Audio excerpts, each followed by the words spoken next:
Guys, you joined me over at the pump, and that means, yes, another MPG loop and actually mixed review of the GLB 250. I'm going to tell you all about the car, how it drives, and we're going to test its fuel economy on this one little video.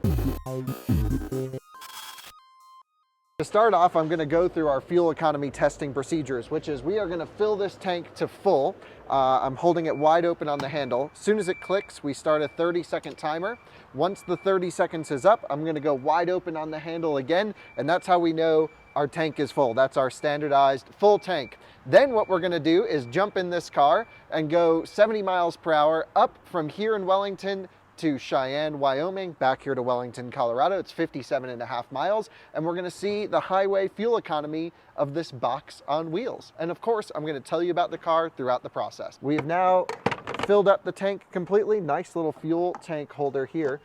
We were at about 3/4. We took about 4.5 gallons. That has no relevance to the test. We did put premium in it, but come take a look at this thing up front. This is the 2021 GLB 250 4MATIC. The GLB is interesting. Underneath, it's the same as the GLA, which we've tested on this channel, but it's basically a boxier version. If you guys remember a few years ago, the GLK Mercedes that came out, well, now, here's basically the reincarnation. I think it looks amazing. I love boxes, of course. That's essentially what this is. It's sort of a mini G-Wagon, if you will. But let's hop in, let's waste no time, and let's take a look at the fuel economy. We are now inside the GLB. The key battery is actually dead, so when I hit start, it takes a second for it to come to life. So now we're here. I have the car off. We have entertainment off.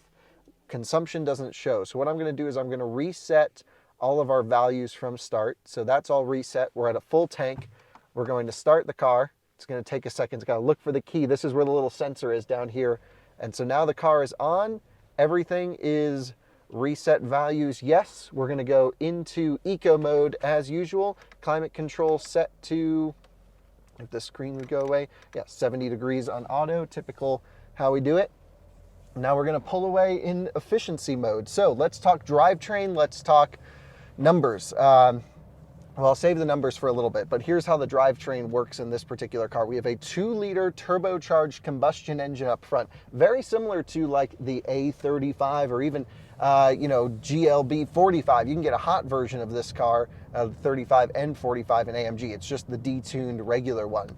Then we have something super interesting, a dual clutch transmission in the middle, which is kind of wild. So here, for example, pulling away at the light, you can feel it slipping clutches, and then it grabs. It's pretty interesting, and I would say around town it's probably not the smoothest transmission, because sometimes when you tip into the throttle it gets a little bit confused and weird, but I have to say when you're on the move it responds quickly. The paddle shifters are right there, and it's by far superior to a torque converter. We're actually coasting right now, which means it's basically clutch in idling. Then when I hit the brake, it engages. We're going to merge onto I-25 as we normally do. The goal here is to hit 70 miles an hour at the end of our on-ramp, typical for our testing. So if you look out the front here, you'll see we're merging up, and we're going to just gently cruise up to 70 miles an hour. Once we lock it in at 70 on cruise control, we're going to confirm with our GPS apps that that is in fact 70. Mercedes is usually pretty accurate. And yeah, we are on the stock wheel combination, but the tire they are the winter tire selection. I'll show you that towards the end of the video. So we're locked in at 70 miles an hour. Everything is good to go. This car has no driver assistance optioned on this particular car. So no lane assistant, no adaptive cruise control, just good old-fashioned driving here, me behind the wheel. We're going to go up about 25 miles to our turnaround spot, and I'll catch up with you along the way. Cruising along down the highway now, up I-25, and gotta say, Mercedes, always dead on accurate in our testing. 70 miles per hour indicated is true 70 GPS accurate. Gotta love that. In terms of the EPA numbers that we're looking at, combined is 26 MPG, which I guess is probably not bad considering that this car is a box. It's not very aerodynamic, but it's 23 in the city and then 30 on the highway. So interestingly, this is an 8-speed automatic transmission. You can see here we're only sitting at like 1700 revs, cruising at 70 miles an hour. That's just over tick over. That's pretty good. And so have to say, I think that's going to help contribute to the good fuel economy here. Really like this drivetrain on the move. But around town, if you do a lot of stop and go, I still find it kind of annoying. On the highway though, we're on some really crazy loud pavement. It's way quieter than I expected. No wind noise here. By the way, it's the perfect day for this test because it's 50 degrees Fahrenheit, you know, and so we're not really having to work air conditioning that hard, but no wind. And for this area to have no wind is just so unbelievably special, and never really happens. So this is perfect conditions. If only we had the stock summer tires on this car. The winter tires are a little bit stickier and won't help as much in this test, but it's still a real world MPG loop that we're doing. In terms of price point on the GLB, base price is just over 40 grand. It's 40,050, right? I don't know why they didn't make it 39.9, but they didn't. It's $40,050. This one's spec'd with almost $10,000 worth of options. So the full final sticker price, if you take a look here at this sticker, is $49,007. So what does it have on it? Well, it has the AMG package in terms of styling. It has the multimedia pack, which gives us navigation and this MBUX system here. I believe you still get this screen, it just limits its functionality. Overall, I'm very happy with this spec. The only thing I think this car is missing is the glass roof. For 50 grand to have not a non-glass roof, well, that's a bit of a bummer in my opinion. But in terms of driving position, in terms of styling, it's all really good. I've been daily driving this car for the past few days and have to say, pretty impressed with just styling, usability, power. It's all pretty good, but it's not perfect. If you take a look over here, you'll hear all the squeakiness. You start touching stuff. Yeah, you start touching stuff and it creaks and rattles, and I wouldn't say rattle is not the right word, but everything just feels a bit plasticky when you start looking at the details. And well, that's what you get in entry-level Mercedes. They all kind of feel that way. We did a TikTok recently with the Mercedes A35 AMG, the cheapest AMG, which is now discontinued. But that car, same thing. It's the same materials. Everything creaks, and I don't know why it's like that, because when you get into an equivalently priced Genesis for this kind of money, for 50 grand, it doesn't do that. So I think Mercedes really needs to take a hard look at their entry-level build quality, if you will, and just put some nicer materials in there. Everything looks visually pleasing. You can almost see this outline here in the vents of this coloring. Even along here in the dash, you can change what it does. It's beautiful visually, but not good when you start touching stuff. We are now approaching exit 7, our turnaround spot. Been really enjoying the drive in this car. Have to say, it's surprised me with its level of refinement on the highway. This one has the optional adaptive suspension. It's just under $1,000 option. 100% would go for it because this thing rides like butter on the highway. Really nice, cruising along 70 miles an hour. Just about to kick it off cruise control here, and this, sort of utilize a really cool feature that this car has, which is called coasting. So if I lift off the accelerator pedal completely, at least it did before, and it should in efficiency mode perhaps decouple the clutches, but it's not doing that in this particular case. So I guess it has a little bit of a mind of its own, but still cool to have this coasting technology where it will, sort of decouple the transmission, clutch in, if you will, and then coast along. So we're gonna follow our sort of like a double diamond intersection. I love this turnaround because we can just keep the party moving. If you take a look to the right here, you'll see almost no one's coming our way. So we can just scooch on through, which is great, and just gentle accelerations.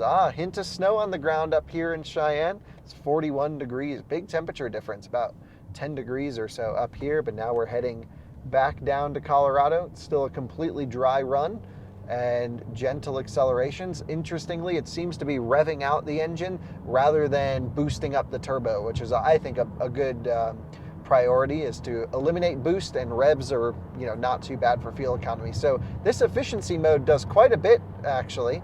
We need to get up to speed another 10 miles an hour by the end of the on-ramp. Can we do it? Gently merging in. Almost 67, 68. A little bit slow on there, but there's 70. Not the end of the world. Locked in at 70 miles an hour, heading back towards Wellington, Colorado.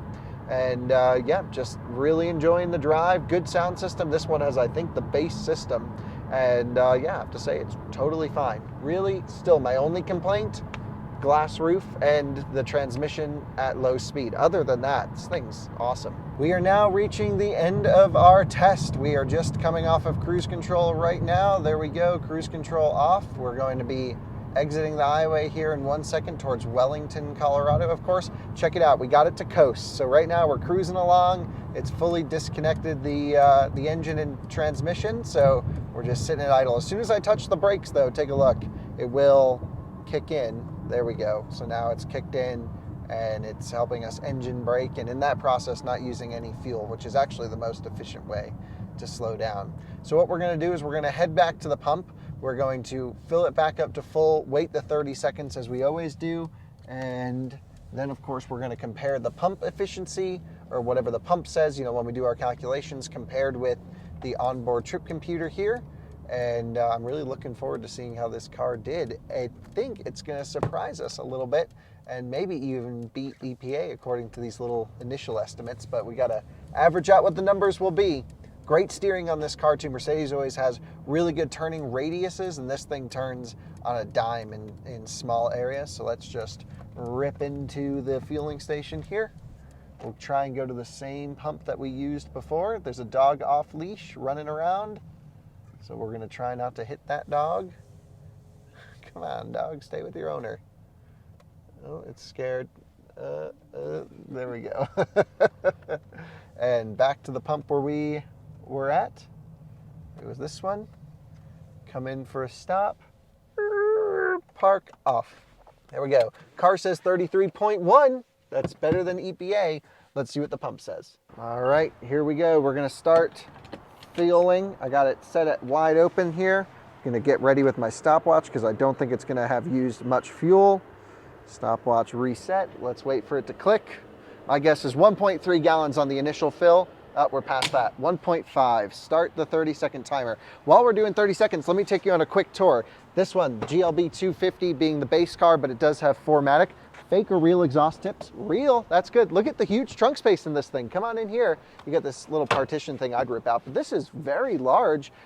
Interestingly, I think this floor, let's see, you have this pretty big upper lip here to stop things from going in. I bet that folds down, although I'm not really sure. It looks like it does. Let me show you the back seat. Come on back here.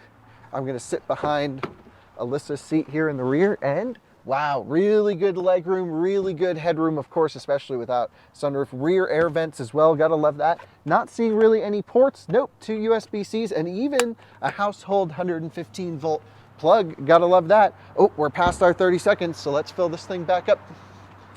And wow, it's taking quite a bit. There we go. 2.043 gallons on this particular one.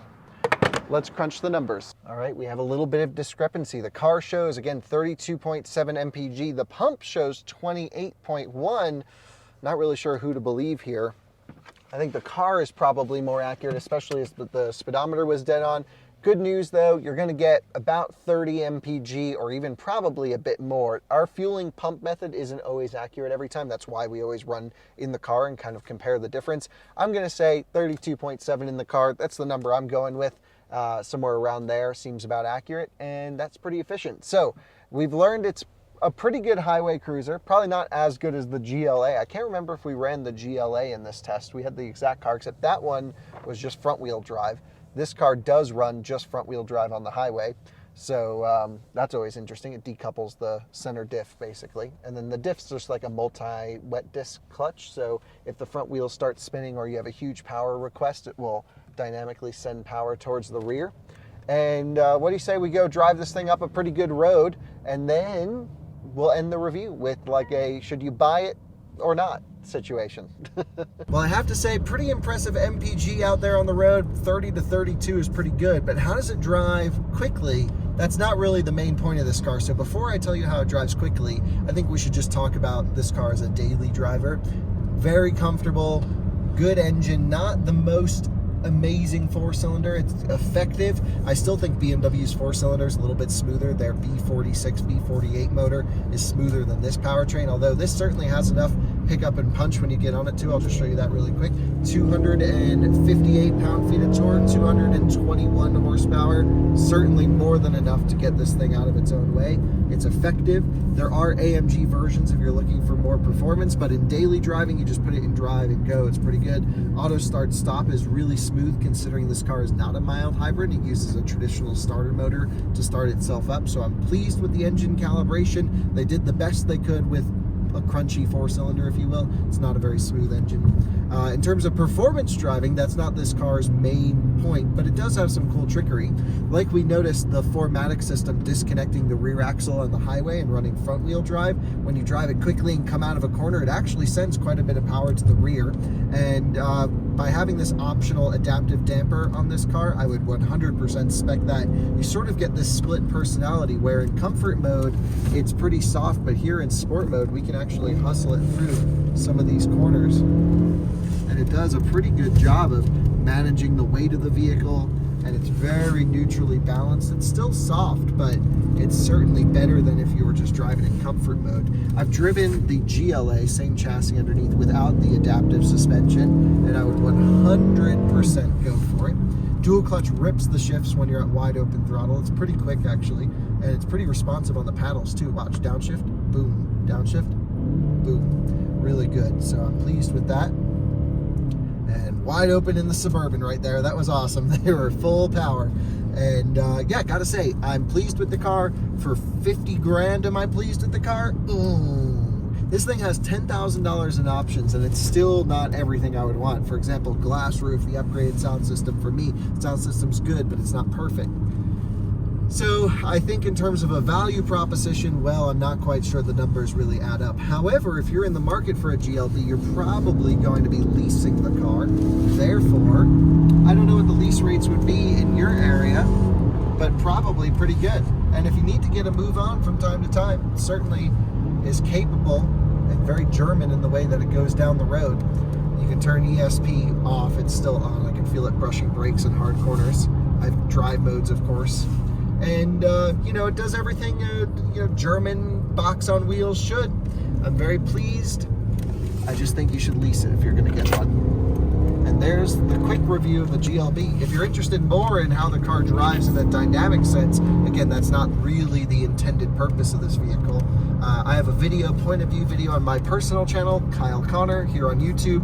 I'll link to it in the description where you can see this car kind of shredding on the way up this hill. And I'll tell you a little bit more about how all the systems work to keep you going quickly down the road. Thanks so much for watching another Out of Spec Reviews video. Let's not hit the deer. Or is it a donkey? It's a deer. It's a cute deer. Running up the hill. Downshift, back to full power. And we'll see you on the next video. Bye-bye.